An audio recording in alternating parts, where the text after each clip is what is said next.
gusto ko lang makita kung paano i-execute niya. Masabi mo. One thing na pelikula.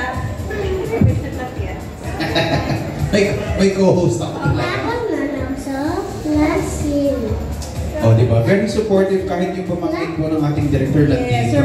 surprise ko sa kanya yung anak ko. That's why. That's why. Kaya pagkakita niya sa stage kanina, no?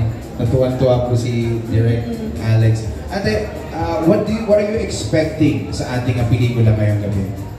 Well, of course, curious ako kung paano nga na-execute ni Alex, ni Direk Alex, ang one take na pelikula, and of course, group with ano mga kasama. Right. What more can you ask for, di ba? So I'm very, very excited. Grabe, actually, no, one take, no, that's very, very challenging. So I am actually very excited how she would actually pull this off. Yeah, sana po talaga support ang mga tao.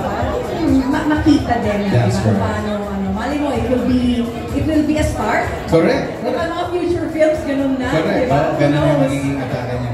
Alright, Mrs.